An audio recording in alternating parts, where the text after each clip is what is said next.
Ubos po ba ng ubos ang pera sa inyo pong pitaka, mga bossing? Ngayon po mga bossing, kung laging nauubos ang pera po, laging nasisimutan ka ng pera, at laging ang problema ay pera, gawin nyo po ito mga bossing ko sa inyo pong pitaka. Alisin nyo muna kung ano man ang mga laman nito, maging mga ID po ninyo mga bossing. At pagkatapos ay ipagpag nyo po ito dahil maaaring may kumapit na kamalasan sa inyo pong pitaka. Gawin nyo po ito sa umaga lamang na mga bandang alas 7 ng umaga. Ipagpag nyo po ito sa gawing silangan mga bossing ko habang sinasabi ang mga salitang ito. Itinatapon ko na lahat ang mga kamalasan ko at huwag ka na muling babalik pa. Ang lahat ng kahirapan at kawalan ay itinatapon ko na. Ganun pa mga bossing ko, ang pagwiwish ng walang gamit na sana, direct to the point ang pagwiwish mga bossing.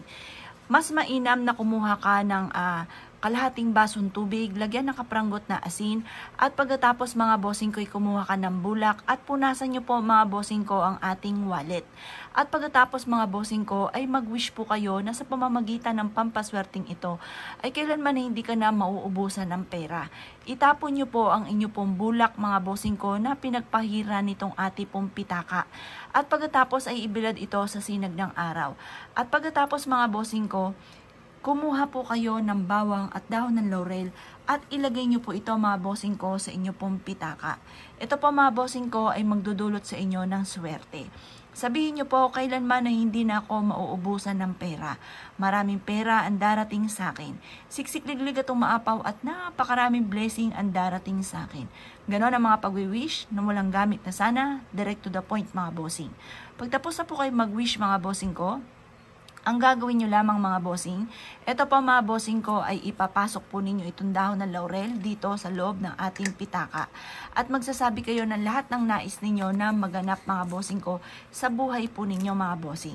Ngayon pa mga bossing ko, simple at napaka-epektibong pamamaraan. Pero mga bossing ko, ito pa mga bossing ko yung masabi ko lamang po sa inyo, kung kayo po mga bossing ko ay walang pera, huwag nyong hahayaan na kahit singkunduling mga bossing ko ay mawawala ng inyo pong pitaka. Dapat kasi mga bossing ko, may magtatawag ng swerte, mga bossing ko, or magtatawag ng pera sa inyong pitaka. Kaya wag niyong hahayaan na talagang masisimot kahit piso ang inyo pong pitaka, mga bossing. Dahil yan po ay isa sa mga sumisimbolo ng kawalan ng pera talaga at wala nang magtatawag ng swerte. Wala nang magtatawag ng mga kasamahan po niya. Kaya dapat mga bossing ko, kung ikaw ay gagawa ng ganito, mas mainam, paalala lamang na huwag kang magpapawala kahit piso sa inyo pong pitaka.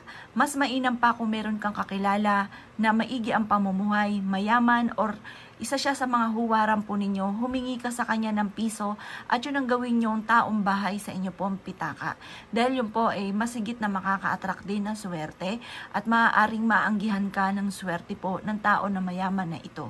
Kaya kung ikinaniniwala at gagawin nyo po ito, gawin nyo po ito ng pasikreto nang walang kahit sino man ang nakakaalam. Kasi once na may nakakaalam po ay nagiging mailap ang swerte or nagiging matagal bago makamit ang mga pinapangarap.